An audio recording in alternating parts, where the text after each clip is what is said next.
नमस्कार बंधुरा माয়ের রান্না এন্ড ব্লগ চ্যানেলে আপনাদের সকলকে জানাই অনেক স্বাগত।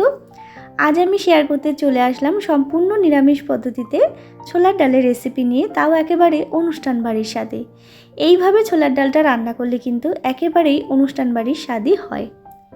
অনুষ্ঠান বাড়িতে সকালের টিফিনে কিন্তু এই ছোলার ডালের রেসিপিটা তৈরি করা হয়, ভীষণই ভালো লাগে খেতে। এই ছোলার ডালের রেসিপিটা কিন্তু আপনারা লুচি, রুটি, পরোটা কিংবা নানের সাথেও খেতে পারেন। তো চলুন দেখে নেওয়া যাক কীভাবে তৈরি করলাম আমি এই ছোলার ডালের রেসিপিটা। আমার এই রেসিপিটা জানতে সম্পূর্ণ ভিডিও দেখতে হবে। তার আগে যারা এখনও চ্যানেলটাকে সাবস্ক্রাইব করেননি তারা অবশ্যই চ্যানেলটাকে সাবস্ক্রাইব করে পাশে থাকা বেল আইকনটা ক্লিক করে রাখবেন। তো এইখানে আমি 300 গ্রাম মতো ছোলার ডাল নিয়েছি। ছোলার ডালটাকে আমি 2 ঘন্টা মতো ভিজিয়ে রেখে দিয়েছিলাম। আপনাদের হাতে যদি একটু বেশি সময় থাকে তাহলে আপনারা 3 ঘন্টাও রাখতে পারেন। এরপরে আমি সরাসরি একটা প্রেসার কুকারের মধ্যে ছোলার ডালটাকে দিয়ে দিলাম পরিমাণ মতো জল। তারপরে দিয়ে দিচ্ছি এখানে পরিমাণ মতো লবণ আর দিয়ে দেবো পরিমাণ মতো হলুদ। এরপরে আমি 2টো সিটি দিয়ে নেব। যেহেতু ছোলার ডালটা আগে থেকে ভেজানো তাই 2টো সিটি দিলেই কিন্তু যথেষ্ট। তারপরে মিক্সিং জারে কিছু মশলা তৈরি করে নেব। দিয়ে দিলাম আদা আর কাঁচা লঙ্কা পরিমাণ মতো। এরপরে ভালো করে পেস্ট করে নিচ্ছি। আর এদিকে একটা বাটি নিয়ে নিয়েছি, বাটির মধ্যে সমস্ত গুঁড়ো মশলা আমি মিশিয়ে রাখবো। দিয়ে দিলাম ধনে গুঁড়ো, গরম মশলার গুঁড়ো, হলুদ গুঁড়ো আর যে আদা আর কাঁচা লঙ্কাটা সামান্য জল দিয়ে পেস্ট করে নিয়েছিলাম সেটাই দিয়ে দিলাম। আর দিয়ে দেবো সামান্য পরিমাণ জল। এই মশলাটা কিন্তু বাটির মধ্যে তৈরি করে রাখলে খুব সহজেই রান্নাটা হয়ে যায়। আর এটা তৈরি করে রাখলে কিন্তু একেবারে বাটা মশলার মতনই লাগে। এদিকে কিন্তু ছোলার ডালটাও আমার সিটি দেওয়া হয়ে গেছে। এখানে আমি 2টো সিটি দিয়েছি। দেখে বুঝতেই পারছেন ডালটা কিন্তু খুব ভালো মতো সেদ্ধও হয়েছে, আবার একেবারে গলেও যায়নি। ঠিক এই পর্যায়ে কিন্তু সেদ্ধ করতে হবে। এরপরে সরাসরি গ্যাসে একটা কড়াই বসিয়ে দিয়েছি, তার মধ্যে দিয়ে দিলাম পরিমাণ মতো সাদা তেল মানে রিফাইন্ড অয়েল। তারপর তেলটা হালকা একটু গরম হয়ে গেলে এখানে দিয়ে দিতে হবে 1 চামচ মতো ঘি। ঘিটাও একটু গরম করে নিচ্ছি। এরপরে দিয়ে দিচ্ছি আমি কুচনো নারকেল আর দিয়ে দিলাম কাজু বাদাম এবং কিশমিশ।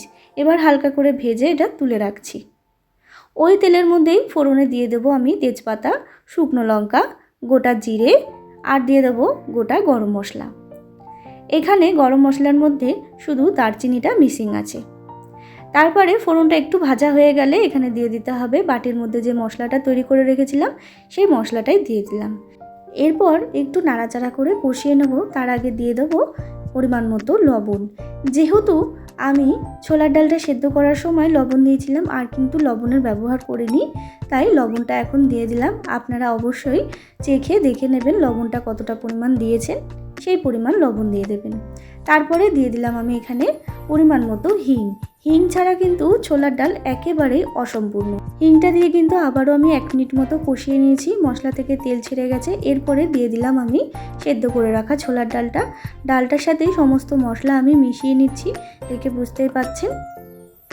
তো দেখুন বন্ধুরা, ডালটার সাথে কিন্তু সমস্ত মশলা আমি মিশিয়ে নিয়েছি। ঠিক এই পর্যায়ে হয়েছে, দেখে বুঝতেই পাচ্ছেন কালারটা কিন্তু একেবারে চেঞ্জ হয়ে গেছে।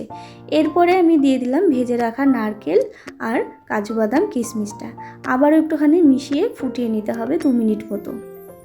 তো দেখুন বন্ধুরা, 2 মিনিট মতো আমি কিন্তু ডালটাকে ফুটিয়ে নিয়েছি। নামানোর আগে দিয়ে দিতে হবে পরিমাণ মতো চিনি আর দিয়ে দিলাম 1 চামচ মতো ঘি। চিনিটা কিন্তু এখানে দিতেই হবে, চিনিটা দিলে নুন ঝালটা ব্যালেন্সে থাকবে আর ছোলার ডাল কিন্তু একটু মিষ্টি মিষ্টি ভালো লাগে। আমার কিন্তু একেবারে রেডি হয়ে গেছে। এরপরে আমি সার্ভ করে দিচ্ছি। তারপর রুটি, লুচি, পরোটা কিংবা নানের সাথে এই ছোলার ডালের রেসিপিটা সার্ভ করে দেখুন, একেবারে অনুষ্ঠান বাড়ির স্বাদেই লাগবে। তো বন্ধুরা, যে কোনো নিরামিষের দিনেই খুব সহজেই বানিয়ে নিতে পারেন একেবারে অনুষ্ঠান বাড়ির স্বাদে ছোলার ডালের রেসিপিটা। তো বন্ধুরা, আমার এই ছোলার ডালের রেসিপিটা কেমন লাগলো অবশ্যই কমেন্ট করে জানাতে ভুলবেন না। ভালো লাগলে অবশ্যই একটা লাইক শেয়ার করবেন। আর যারা এখনও চ্যানেলটাকে সাবস্ক্রাইব করেননি তারা অবশ্যই চ্যানেলটাকে সাবস্ক্রাইব করে পাশে থাকবেন নিত্য নতুন ভিডিও দেখার জন্য। আবারও হাজির হয়ে যাব নতুন কোনো রেসিপির সাথে। ততক্ষণের জন্য ভালো থাকবেন, সুস্থ থাকবেন। ধন্যবাদ।